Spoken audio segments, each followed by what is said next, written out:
Recently মুক্তি পাওয়া অসাধারণ একটি মুভির এক্সপ্লেনেশন নিয়ে আজকে চলে এসেছি। তাহলে চলুন মুভিটি দেখে আসা যাক। গল্পটা শুরু হয় ভানি নামের এক সুন্দরী মেয়েকে দিয়ে। ভানি আদালতের সামনে বসে তার প্রেমিকের জন্য অপেক্ষা করছে, কারণ আজই তাদের বিয়ে হওয়ার কথা। অপেক্ষার ফাঁকে সে দেখে আশপাশে অনেক জোড়া প্রেমিক প্রেমিকা 7 জন্মের শপথ নিচ্ছে আর খুব খুশিতে আছে। ভানিও মনে মনে এমন সুখের স্বপ্ন দেখতে থাকে। এই ভাবনার মাঝেই সে তার ডায়েরিতে কিছু কথা লেখে। ঠিক তখনই তার প্রেমিকের কাছ থেকে একটা ফোন আসে, আর ফোনেই সে এমন একটা ধাক্কা খায় যা তার জীবনের সবচেয়ে বড় আঘাত হয়ে দাঁড়ায়। তার প্রেমিক জানায় সে তাকে ছেড়ে চলে যাচ্ছে, কারণ সে এখন একজন ধনী মেয়েকে পেয়েছে যে তাকে শুধু ভালোবাসে না, বরং তাকে একটা বড় প্রমোশনও পাইয়ে দিয়েছে। সকাল থেকে ভানি যতটা খুশি ছিল, এই খবর শোনার পর একেবারে ভেঙে পড়ে। তার পরিবারের সবাই তখন বাইরে দাঁড়িয়ে তার জন্য অপেক্ষা করছিল। ভানি ভেবে পাচ্ছিল না তাদের কি বলবে। এই ভাবতে ভাবতেই সে জ্ঞান হারিয়ে ফেলে। তার মা দৌড়ে এসে তাকে জড়িয়ে ধরে যত্ন নেন। এরপর গল্পে 6 মাসের জাম্প আসে। ভানি এখনও তার অতীত ভুলতে পারেনি। প্রতিদিন সে তার পুরনো প্রেমিককে মিস করে। তার মা তাকে বোঝান, মা, জীবন কিন্তু থেমে থাকে না, আমাদের এগিয়ে যেতে হবে। এই কথাগুলো ভানিকে একটু সাহস দেয়। এখন সে প্রস্তুত হচ্ছে, তার বাবার সঙ্গে একটা ইন্টারভিউ দিতে যাচ্ছে। গাড়িতে বসে সে মন খারাপ করে আছে। হঠাৎ তার চোখ যায় বাইক চালিয়ে আসা এক ছেলের দিকে। এই ছেলেটি আমাদের নায়ক ঋষি কাপুর। ঋষি হেলমেট ছাড়া বাইক চালাচ্ছে, হাতে সিগারেট। এই বেপরোয়া আচরণ ভানির চোখে পড়ে যায়, আর সে কিছুটা কৌতূহলী হয়ে ওঠে। ভানি পরে একটি সংবাদ মাধ্যমে যায়, যারা সেলিব্রিটিদের গসিপ আর ইন্টারভিউ প্রকাশ করে। ভানিকে এখন একজন বিখ্যাত সেলিব্রিটির ইন্টারভিউ নেওয়ার দায়িত্ব দেওয়া হয়, তবে তাকে নিজেকেই গিয়ে সেই কাজ করতে হবে। অফিস থেকে বের হওয়ার সময় সে প্রথমবারের মতো ঋষির মুখোমুখি হয়। ঋষি তার ডায়েরি ফিরিয়ে দেয়, যেটা ভানি নিচে ফেলে গিয়েছিল। ভানি তাকে ধন্যবাদ জানায়। এখন গল্পে দেখা যায় ঋষির আসল রূপ। একজন সাংবাদিক যখন সঠিক খবর না দেখিয়ে শুধুই গসিপ ভিত্তিক পোস্ট, যেমন পেছন থেকে দেখুন কে এটা, তখন ঋষি রেগে গিয়ে সাংবাদিককে মারতে শুরু করে, কারণ সে বিশ্বাস করে সত্যি না দেখিয়ে এই ধরনের পোস্ট সমাজের জন্য ক্ষতিকর। এই দৃশ্য দেখে ভানি চমকে যায়। সে ভাবে ছেলেটা একেবারেই ভিন্ন ধরনের, না তার ভয় আছে না লজ্জা। ঋষি যাবার সময় ভানিকে বলে, তুমি খুব ভালো লেখো। এই কথায় ভানির মন তার দিকে একটু টান অনুভব করে। ঋষি পরে তার বন্ধুদের সঙ্গে দেখা করে। সেখানে গিয়ে তার এক বন্ধুর সাথে ঝগড়া বাঁধে, কারণ সেই বন্ধু ঋষির গাওয়া গানের সব অধিকার নিজের নামে নিয়ে নিয়েছে। তারপর সে একটা অনুষ্ঠানে যায়, যেখানে সে একটা চমৎকার গান গায়, আর গানটির কথা ছিল ভানির ডায়েরি থেকে নেওয়া। এই গান শুনে সবাই আনন্দে নাচতে শুরু করে। অন্যদিকে ভানি আবার ডায়েরিতে কিছু লিখতে চায়, কিন্তু পুরনো স্মৃতি আবার তার চোখে জল এনে দেয়। গল্পটা এগিয়ে চলে। এখানে আমরা আর একটা চরিত্র পাই, কিউভি। সে ঋষির খুব ভালো বন্ধু। সব অনুষ্ঠান সেই ম্যানেজ করে, এমনকি ঋষির কলেজের ফিও সেই দেয়। এখন সে আবার একটা সুযোগ নিয়ে আসে, যাতে ঋষি ভালো টাকা উপার্জন করতে পারে। তারা দুজনে হিপ হপ তারকা প্রিন্সের কাছে যায়, যিনি একটা নতুন গানের জন্য নতুন গায়ক খুঁজছেন। প্রিন্সের ইভেন্ট ম্যানেজার বিনীত তখন ঋষির সঙ্গে একটা চুক্তি করে। ঋষি গান গাইবে আর বিনিময়ে ভালো টাকা পাবে, সঙ্গে ভবিষ্যতে গান গাওয়ার সুযোগও। ঋষি চুক্তি মেনে নেয়। সেই ইভেন্টেই ঋষি ভানিকে দেখতে পায়, যে তার চাকরির জন্য প্রিন্সের ইন্টারভিউ নিতে এসেছে। কিন্তু প্রিন্সের ম্যানেজার বিনীত তার দিকে ভ্রুক্ষেপও করে না। ভানি একা দাঁড়িয়ে থাকে। এই সময় ঋষি তার ডায়েরির সেই গানের লাইনগুলো গেয়ে ওঠে। সবার দৃষ্টি তার দিকে যায়, আর প্রিন্সও গানটা পছন্দ করতে শুরু করে। কিন্তু গানটা তখনও অসম্পূর্ণ ছিল। এই গানটা কেবল একজনই শেষ করতে পারবে, আর সে হল ভানি। এইভাবে একদিকে ভানি প্রিন্সের ইন্টারভিউ পাওয়ার সুযোগ পায়, আর অন্যদিকে ঋষি পায় তার স্বপ্নের পূর্ণাঙ্গ গান। এই কারণেই তারা দুজনেই ঠিক করে একসাথে কাজ করবে। তবে ভানির কিছু শর্ত ছিল। সে রাত 8:30-এর পর কাজ করবে না, আর তার ধোঁয়ার সমস্যা আছে। ঋষি দুটো শর্তই মেনে নেয়। এখন তারা দুজনেই পাশাপাশি বসে আছে। ঋষি তাকে পরবর্তী লাইন জিজ্ঞেস করে, কিন্তু ভানি বলে তার মনে নেই, কারণ সে পাতাটা ছিঁড়ে ফেলেছিল। এটা শুনে ঋষি রেগে যায়। সে বলে, তুমি পাতাটা ছিঁড়ে ফেললে কেন? আমি এখন গানটা কিভাবে গাইব? ভানির কিছুই মনে নেই। সে বলে, আবার নতুন করে লিখতে বলছো, কিন্তু এত চাপের মধ্যে আমার কিছুই মনে আসছে না। তার মাথায় কিছুই আসছে না বলে সে বিরক্ত। এই কথা শুনে ঋষি ভানিকে তার প্রিয় জায়গায় নিয়ে যায়, কলেজের খেলার মাঠে। সেখানে সে ক্রিকেট খেলে তার রাগ ঝাড়ে আর ভানিকেও খেলার জন্য উৎসাহ দেয়। কিন্তু ভানি কিছুই করতে পারে না। তখন ঋষি তাকে তার স্বপ্নের কথা বলে। সে একজন রকস্টার হতে চায়, এমন একজন যার গান শুনে পুরো পৃথিবী মাতোয়ারা হবে। সে খ্যাতি চায়, টাকা চায়, চায় সবাই তাকে চেনে। এই কথা শুনে ভানি তার মধ্যে সত্যি একজন শিল্পীকে দেখতে পায়। সে তার জন্য গান লেখা শুরু করে। কিন্তু তখন ঘড়ির কাঁটা 8:30-এর দিকে এগিয়ে যায়। তাই ঋষি নিজের জ্যাকেট দিয়ে ভানিকে মুড়ে বাইকে তুলে তাকে বাড়ি পৌঁছে দেয়। তবে যাওয়ার আগে তার হাত ধরে বলে, আমার এখনো কিছু সময় আছে। 8:30 বাজতেই সে চলে যায়। এদিকে ধীরে ধীরে ভানি বুঝতে পারে সে ঋষির সঙ্গ উপভোগ করছে। সে তার যন্ত্রণাদায়ক অতীত ভুলতে শুরু করেছে, ঠিক যেমনটা সে চেয়েছিল। তারা একসাথে ঘোরাঘুরি করে, গান লেখে, আর শেষ পর্যন্ত গানটা শেষ হয় সবার সামনে। এবার প্রিন্স গানটা শুনে খুব পছন্দ করে, কিন্তু তার ম্যানেজার বিনীত বলে, হ্যাঁ গান ভালো, কিন্তু এতে তো র্যাপ নেই। র্যাপ ছাড়া প্রিন্স গান গাইবে কিভাবে? তাই সে প্রস্তাব দেয় এই গানটা বাদ দিয়ে অন্য কোনো গায়ক খুঁজে বের করা হোক। এই কথা শুনে ঋষির খুব খারাপ লাগে, কারণ সে অনেক কষ্ট করে গানটা বানিয়েছিল। ভানিও বলে, আমরা দুজনেই মনের সবটুকু দিয়ে গানটা লিখেছি, এখন আবার কি পরিবর্তন করব? প্রথমে ঋষি গানটা পাল্টাতে রাজি হয় না, কিন্তু পরে সে বুঝে নেয় তার টাকার দরকার। র্যাপ ছাড়া গান বিক্রি হবে না। তাই সে রাজি হয় এবং বলে, আমি র্যাপ যোগ করব। কিন্তু এটা শুনে ভানি খুশি হয় না। তাদের মধ্যে আবার তর্ক শুরু হয়, আর রেগে গিয়ে ভানি চলে যেতে থাকে। ঠিক তখনই কিছু পুলিশ ভেতরে ঢোকে এবং আমরা জানতে পারি ঋষির ব্যক্তিগত জীবনের আরও কিছু তথ্য। একজন পুলিশ ঋষির বাবাকে ধরে নিয়ে আসে। ঋষির মা মারা যাওয়ার পর থেকে তার বাবা একেবারে ভেঙে পড়েছেন, সারাদিন মদ খেয়ে রাস্তায় ঘুরে বেড়ান। এবার পুলিশ ঋষিকে শেষবারের মতো সতর্ক করে, এরপর যদি আবার এমন কিছু হয় তাহলে বাবা ছেলেকে একসাথে জেলে পাঠানো হবে। ঋষি প্রচণ্ড রেগে যায়। তার ক্যারিয়ার ভালো যাচ্ছে না, তার ওপর তার বাবার এই অবস্থা। সে রাগে তার বাবাকে ধরে টেনে নিয়ে যায় আর বলে, তুমি যদি মদ খেয়েই মরতে চাও তাহলে এখনই মরে যাও, কারণ তুমি মারা গেলে কারো কিছু আসে যায় না। এই কথা শুনেই বোঝা যায় ঋষি আসলে ভিতর থেকে কতটা ভেঙে পড়েছে। পেছনে দাঁড়িয়ে ভানি সব কিছু দেখছিল। এই প্রথম সে ঋষিকে এতটা রেগে যেতে দেখল। তার চোখে পানি এসে গেল। এরপর গল্প এগিয়ে চলে। আমরা দেখি ঋষি চলে গেছে তার প্রিয় জায়গায়। সেখানে সে সব সময় রেগে গেলে যায়। এই জায়গাটাই তার মানসিক শান্তির জায়গা। ভানিও সোজা সেখানেই আসে। সে এসে বলে, আমি র্যাপ লিখে ফেলেছি, তুমি এখন টাকা পাবে। একই সাথে সে তার নিজের অতীতের কথাও খুলে বলে, কারণ সে বুঝে গেছে ঋষিও তার মতোই কষ্টে আছে। ভানি বলে, কলেজে পড়ার সময় আমার সঙ্গে মহেশ আইয়ারের দেখা হয়েছিল।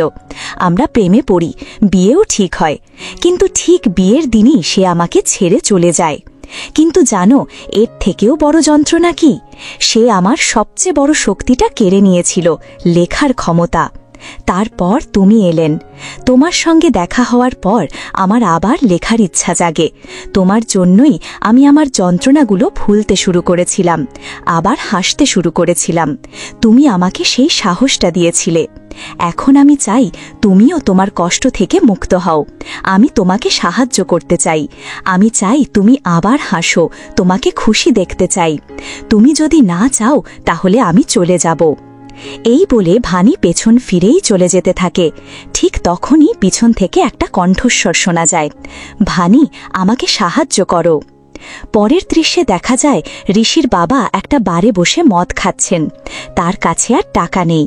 এই কারণে বার মালিক তার পার্সটা কেড়ে নেয়। কিন্তু পার্সটা নেওয়ার সঙ্গে সঙ্গেই ঋষির বাবা একেবারে ছটপট করে ওঠেন। ঠিক তখনই ঋষি সেখানে আসে, তার বাবাকে ধরে ফেলে। সে মালিককে টাকা দিয়ে পার্সটা ফেরত নেয় এবং এখানেই বোঝা যায় কেন ঋষি পার্সটা নিয়ে এত চিন্তিত ছিল। আসলে ওই পার্সে তাদের পরিবারের একটা ছবি ছিল। ঋষি জানে তার বাবা কতটা একা হয়ে পড়েছে, তাই তার মদ্যপান ছাড়াতে সে বাবাকে নিয়ে যায় একটা পুনর্বাসন কেন্দ্রে। কিন্তু সেখানে ফি অনেক বেশি, আর ঋষির কাছে এত টাকা নেই। এমন সময় একমাত্র একজনই এই টাকা দিতে পারে, সে হলো বিনীত। বিনীত টাকা দিতে রাজি হয়, কিন্তু তার একটা শর্ত থাকে। ঋষির গান নিয়ে সে কোনো অধিকার রাখবে না, ঋষির নামও কোথাও থাকবে না, তার ছবি কোথাও দেখা যাবে না। ঋষি এই কঠিন শর্ত মেনে নেয়, শুধু তার বাবার জন্য। এবার গানটা সম্পূর্ণ শেষ হয়ে যায়। আজ ঋষি আর ভানির একসাথে কাটানো শেষ দিন। ঋষি ভানিকে তার বাড়ি পৌঁছে দিয়ে বলে, আমি চাই তুমি আমার থেকে দূরে থাকো, কারণ সুখ আমার জীবনে বেশি সময় থাকে না, তাই তার আগে আমি নিজেই দূরে চলে যাচ্ছি। এই কথা শুনে ভানির মন ভেঙে যায়। তার কাছে ঋষির সঙ্গটা অনেক কিছু ছিল, কিন্তু এখন সে কিছুই করতে পারে না, চুপচাপ বাড়ি ফিরে যায়। ঋষির চলে যাবার পর ভানি আবার একা বোধ করতে শুরু করে। সে নিজের ডায়েরি খুলে যেখানে তার লেখার গানগুলো লেখা ছিল। তারপর সে সরাসরি কনসার্টে চলে যায়, যেখানে এখন অন্য কেউ ঋষির গাওয়া গানটা গাইছে। ঋষিও সেখানে উপস্থিত থাকে, একেবারে চুপচাপ, কিন্তু তার ভেতরে প্রচণ্ড রাগ জমে আছে। কারণ সে ভাবতে থাকে সব সময় এমন কেন হয়, সে যত কষ্ট করে সব সময় তার ফল অন্য কেউ নিয়ে যায়। ঠিক তখনই ভিড়ের ভেতর ভানিকে দেখা যায়। সে ঋষিকে খুঁজে খুঁজেই সেখানে এসেছে। ঋষি তখন বুঝে যায় ভানিও তাকে ভালোবাসে। তারা দুজনেই একে অপরের কাছে এগিয়ে আসে আর একে অপরকে জড়িয়ে ধরে চুমু খায়। পরের দৃশ্যে দেখা যায় ঋষি তার পুরনো বন্ধুদের কাছে গিয়েছে, যাদের সঙ্গে গল্পের শুরুতে তার ঝগড়া হয়েছিল। ভানির অনুরোধে সে তাদের কাছে ক্ষমা চায়, আর বন্ধুরা তো বন্ধুই, তারা তাকে মাফ করে দেয়। তারা সবাই একসাথে নতুন করে একটা গান তৈরি করে। গানটার কথা লেখে ভানি। তারা গানটা ইউটিউবে আপলোড করে, আর ধীরে ধীরে মানুষ সেটা খুব পছন্দ করতে শুরু করে। কিন্তু এই খুশির মধ্যেই একটা খারাপ ঘটনা ঘটে। ভানির মা বাবা ভানিকে ঋষির সঙ্গে দেখে ফেলে। আরও খারাপ ব্যাপারটা হয়, তারা ঋষিকে সিগারেট খেতে দেখে। তখন তারা ভাবে এই ছেলে একটা রাস্তাঘাটের ছেলে, যে ভানিকে ব্যবহার করছে। ভানির মা তাকে বোঝাতে শুরু করেন, ভানি, এই ছেলেটা তোমার জন্য ঠিক না, তুমি কি তোমার আগের ভুল ভুলে গেছো? মায়ের এই কথাগুলো বারবার শুনতে শুনতে হঠাৎ করে ভানি অজ্ঞান হয়ে পড়ে যায়। চোখ খুলে সে দেখে সে হাসপাতালে। ঋষিও পাশে বসে আছে। ডাক্তার বলেন সবকিছু আপাতত ঠিক আছে, তবে একবার নিউরোলজিস্টকে দেখানো দরকার, মানে মস্তিষ্কের ডাক্তার। ভানির অবস্থা স্বাভাবিক দেখে ঋষি তখন নিউরোলজিস্টের কাছে যেতে চায়। ঠিক তখন ভানির মা তাকে থামিয়ে দিয়ে বলে, তুমি যদি সত্যি ভানিকে ভালোবাসো তাহলে তাকে বিয়ে করো, আর যদি না করো তাহলে এখনই চলে যাও। তুমি অনেক মেয়ে পাবে, কিন্তু ভানি এমন একজন যে শুধু সেই মানুষটাকেই চায় যে তাকে সত্যিকারের ভালোবাসবে। এই কথাগুলো ঋষির মন ভেঙে দেয়। সে বাড়ি ফিরে সোজা ভানির ঘরে গিয়ে বলে, আমি তোমাকে বিয়ে করতে চাই। ভানি তখন তাকে বোঝায়, বিয়েটা কোনো খেলার বিষয় না, আমি এখন শুধু তোমার সঙ্গে সময় কাটাতে চাই, আমি চাই তুমি আমার হও। এই কথা শুনে ঋষি তাকে জড়িয়ে ধরে। এরপর গল্পটা এগিয়ে যায়। আমরা দেখতে পাই ইউটিউবে ঋষির গাওয়া গানটা ভাইরাল হয়ে গেছে। হাজার হাজার মানুষ তাকে দেখতে চায়। এই কারণেই ঋষি জনসমক্ষে হাজির হয়। সারা দেশে মানুষ তার সম্পর্কে জানতে চায়। তার গলার জন্য সবাই পাগল। প্রথমবারের মতো ঋষি অনুভব করে সে সত্যিই সফল হয়েছে। এটাই ছিল তার স্বপ্ন, আর অবশেষে সে সেটা ছুঁতে পেরেছে। অন্যদিকে ভানিকে নিউরোলজিস্টের কাছে নিয়ে যাওয়া হয়। প্রথমে সবকিছু স্বাভাবিক মনে হচ্ছিল, কিন্তু কিছুক্ষণ পর ডাক্তার একটা অস্বাভাবিকতা লক্ষ্য করেন। ভানি আজকের তারিখ মনে রাখতে পারছে না। কিছুক্ষণ আগে সে কি বলেছে তাও ভুলে যাচ্ছে। ইভেন তার ভাইয়ের বয়সও মনে করতে পারছে না। এই লক্ষণ দেখে ডাক্তার বুঝে ফেলেন ভানি কি রোগে ভুগছে। বন্ধুরা, তার রোগের নাম আলজাইমার। এই রোগে মানুষ ধীরে ধীরে সবকিছু ভুলে যেতে থাকে। সাধারণত এটা বয়স্কদের হয়, কিন্তু দুর্ভাগ্যজনকভাবে ভানি তার তরুণ বয়সেই এতে আক্রান্ত হয়েছে। ডাক্তার তাকে জানান সময়ের সঙ্গে সঙ্গে সে তার পরিবার, নিজের নাম, এমনকি ঋষিকেও ভুলে যাবে। এই কথা শুনে ভানির পৃথিবী যেন ভেঙে পড়ে, তার জীবন যেন আবার পুরনো অন্ধকারে ফিরে যাচ্ছে। এই কঠিন খবরটা পাওয়ার পর সে ঠিক করে আপাতত কাউকে কিছু বলবে না। সেই রাতেই ঋষি তার সঙ্গে দেখা করতে আসে। সে খুব উত্তেজিত হয়ে বলে এখন সবাই তার গানের জন্য পাগল হয়ে গেছে, অনেকেই তার সঙ্গে কাজ করতে চাইছে। এই সব কিছুই হয়েছে ভানির কারণেই। ভানিও চায় তাকে তার অসুস্থতার কথা বলবে, কিন্তু ঋষিকে এত খুশি দেখে সে চুপ করে যায়। সে চায় না ঋষি তার জন্য চিন্তা করুক। তার চোখ দিয়ে জল পড়ে, কিন্তু মুখে কোনো শব্দ নেই। ঋষি তাকে গাড়িতে নিয়ে গিয়ে চিৎকার করে বলে, আমি তোমাকে ভালোবাসি, আমি তোমাকে সব সময় ভালোবাসবো। এই মুহূর্তটা তাদের দুজনের জন্য খুবই বিশেষ ছিল। পরের দৃশ্যে আমরা দেখি ভানি তার অফিসে গেছে। সেখানে তার প্রাক্তন প্রেমিক মহেশ আইয়ারকে দেখে, যে এখন অফিসের একজন সহযোগী। মহেশকে দেখে ভানির পুরনো কষ্টের স্মৃতি জেগে ওঠে। অন্যদিকে ঋষির জনপ্রিয়তা দিন দিন বেড়ে যাচ্ছে। তাকে একটা মিউজিক শো করতে অন্য শহরে যেতে হবে, মানে ভানির কাছ থেকে দূরে যেতে হবে। ভানি তার জন্য ব্যাগ গুছিয়ে দেয়, কিন্তু কিছুক্ষণ পর আবার সে একই ব্যাগ গুছাতে শুরু করে। এই আচরণ তার অসুস্থতার ফল। কিন্তু ঋষি কিছুই বুঝতে পারে না। সে জিজ্ঞেস করে, ভানি, সব ঠিক আছে? ভানি হেসে বলে, হ্যাঁ, সব ঠিক আছে। তবে ঋষির মন কিছুতেই শান্ত হয় না। চলে যাওয়ার আগে আবার জিজ্ঞেস করে, তোমার কিছু হয়েছে? ভানি এবারও চুপ করে থাকে। এরপর আমরা দেখি ভানি অফিসের এক পার্টিতে যায়। সেখানে আবার মহেশের সঙ্গে তার দেখা হয়। মহেশ ভানির কাছে যাওয়ার চেষ্টা করে। ভানির মানসিক চাপ তখন চূড়ান্তে। সে কিছুক্ষণের জন্য ভুলে যায় যে সে ঋষিকে ভালোবাসে। সে ভাবে সে এখনো মহেশের সঙ্গেই আছে। এই সুযোগে মহেশ তার কাছাকাছি যাওয়ার চেষ্টা করে। সে ভানিকে ছোঁয়ার চেষ্টা করে। তখন হঠাৎ ভানির মনে পড়ে যায় সবকিছু। সে জোরে চিৎকার করে ওঠে। তার চিৎকার শুনে মহেশের বান্ধবী ঘটনাস্থলে চলে আসে। সেখানে অনেকে জড়ো হয়, আর মহেশ রেগে গিয়ে গার্ডকে ভানিকে বের করে দিতে বলে। সে ভানিকে অপমান করে। এই অপমানের পর ভানি পুরোপুরি একা হয়ে যায়। আজ সে ঋষিকে সবচেয়ে বেশি মিস করছে। তার মন ভেঙে পড়েছে। অন্যদিকে ঋষি বারবার তাকে ফোন করে যাচ্ছে, কিন্তু ভানি ভুলে কোথাও তার ব্যাগ রেখে এসেছে, আর তাই ফোন ধরতে পারছে না। শেষ পর্যন্ত ওই বিল্ডিংয়ের গার্ড ফোনটা ধরে। সে ঋষিকে সব বলে, ভানির কিভাবে অপমান হয়েছে। এই কথা শুনে ঋষি পাগলের মতো হয়ে যায়। তার সামনে প্লেন দাঁড়িয়ে আছে, কিন্তু সে কিছুই না ভেবে ভানির কাছে ফিরে আসে। এই সময় সে জানতে পারে ভানির অসুস্থতার কথা। তাহলে ভাবুন তো, এত কষ্টের মধ্যে ভানি কোথায় গেল? হ্যাঁ, সে গেল সেই পুরনো জায়গায়, খেলার মাঠে ক্রিকেট খেলার জন্য। ঋষিও সেখানে পৌঁছে যায়। ভানি বল মারার চেষ্টা করছিল, কিন্তু পারছিল না।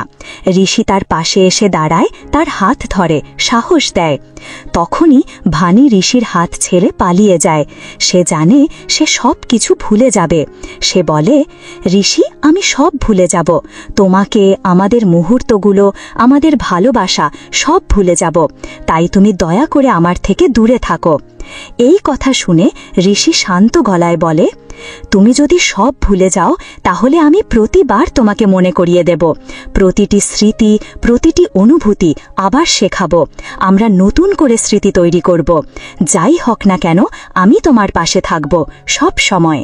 এই কথা শুনে বাণী ঋষিকে জড়িয়ে ধরে কাঁদতে থাকে। এখন তার চিকিৎসা শুরু হয়েছে। ডাক্তার বলেন, কয়েকদিনের জন্য শহরের বাইরে কোথাও গেলে তার উপকার হতে পারে। নতুন পরিবেশ ও বিশ্রাম তার স্বাস্থ্যের উন্নতি ঘটাতে পারে। এই কারণে ঋষি তাকে নিয়ে যায় গোয়াতে। সেখানে তারা দুজন অনেক ভালো সময় কাটায়। একদিন ঋষির একটি কনসার্ট হয়। হাজার হাজার দর্শক আসে। এই দৃশ্য দেখে বাণী খুব খুশি হয়। কিন্তু হঠাৎ করেই সে আবার তার স্মৃতি হারিয়ে ফেলে। ঠিক তখনই মহেশ সেখানে উপস্থিত হয়। সে আবার সুযোগ নিতে চায়। সে বাণীর কাছে আসে, তার চুলে হাত দেয়, এমনকি তাকে চুম্বন করার চেষ্টা করে। ঋষি তখনই সেখানে পৌঁছায় এবং এই দৃশ্য দেখে সব বুঝে যায়। বাণী তার স্মৃতি হারিয়েছে। ঋষি তাকে নিয়ে যেতে চায়, কিন্তু মহেশ বাধা দিয়ে বলে, তুমি কে আমাদের মাঝে আসার? সে হয়তো জানেই না ঋষি কে কিংবা তার রাগ কতটা ভয়ঙ্কর হতে পারে। এই কথা শুনে ঋষি রেগে যায় এবং মহেশকে প্রচণ্ড মারধর করে। মহেশের মুখ দিয়ে রক্ত বের হতে থাকে। ঠিক তখনই ঘটে এক আবেগঘন মুহূর্ত। বাণীর সামনে দাঁড়িয়ে, হাতে ছুরি। সে ঋষিকে চিৎকার করে বলে, তুমি কে ওকে মারার? ওকে ছেড়ে দাও। এই কথা শুনে ঋষির বুক ভেঙে যায়। সে বুঝতে পারে বাণী এখন আর তাকে চিনতে পারছে না। সে ভাবে সে এখনো মহেশের সঙ্গেই আছে। ঋষি কাঁদতে থাকে, কিন্তু ঠিক সেই সময় বিভ্রান্তি আর রাগে বাণী ঋষির হাতে ছুরি দিয়ে আঘাত করে। ব্যথা সহ্য করেও ঋষি বাণীকে নিজের কোলে তুলে নেয়। সে মনে মনে প্রতিজ্ঞা করে, যাই হোক না কেন সে কখনো বাণীকে একা ছেড়ে যাবে না। কিছুক্ষণ পর বাণী জ্ঞান হারায়। যখন তার জ্ঞান ফেরে, সে আগের দিনের কিছুই মনে রাখতে পারে না। সে ঋষিকে দেখে বলে, আমি তোমাকে ভালোবাসি মহেশ। এই কথা শুনে ঋষি বুঝে যায় সে সত্যি সব ভুলে গেছে, কিন্তু সে ঠিক করে যাই ঘটুক না কেন সে বাণীকে ভুলবে না। এরপর কিছুক্ষণ পর যখন ঋষি আবার ফিরে আসে, দেখে বাণী আর নেই। সে কোথাও নেই। ঋষি তাকে খুঁজতে থাকে, রাস্তায়, হোটেলে, আশেপাশে, কিন্তু কোথাও তাকে খুঁজে পাওয়া যায় না। এমনকি পুলিশও তাকে খুঁজে পায় না। সে যেন হাওয়ায় মিলিয়ে যায়। এরপর ঋষি যায় সেই জায়গায় যেখানে সে শেষবার বাণীকে দেখেছিল। সেখানে সে রাগ আর যন্ত্রণায় চারপাশের জিনিস ভাঙতে শুরু করে। এই সময় সে পায় বাণীর ডায়েরি। ডায়েরিতে বাণী ঋষির জন্য একটি গান লিখে রেখে গেছে। এই গান দেখে ঋষি তার বন্ধুদের বলে, এই গানটা প্রতিটা রাস্তার মোড়ে বাজানো উচিত। যেখানেই বাজবে সেখান থেকেই আমরা বাণীকে খুঁজে পাব। বন্ধুরা বলে, সে তো এখন কিছুই মনে রাখে না, সে তো তোমাকেও ভুলে গেছে। কিন্তু ঋষি বলে, সে আমাকে মনে রাখুক বা না রাখুক, আমি তাকে ভুলব না। আমার শুধু তার কণ্ঠস্বর শুনলেই হয়। এইভাবেই কেটে যায় 1 বছর। ঋষি এখন দেশের সেরা তারকাদের একজন। সবাই তার গানের জন্য পাগল।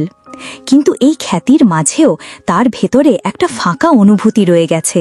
সে এখনো প্রতিটি মুহূর্তে বাণীকে খুঁজে ফেরে। একদিন সে একটি রিল দেখে। সেখানে এক মেয়ে তার গান গাইছে, আর পেছনে বসে আছে বাণী। শুধু তার চোখ দেখা যাচ্ছে, কিন্তু সেই চোখেই ঋষির পুরো পৃথিবী। সে এক ঝলকেই চিনে ফেলে এটা বাণী।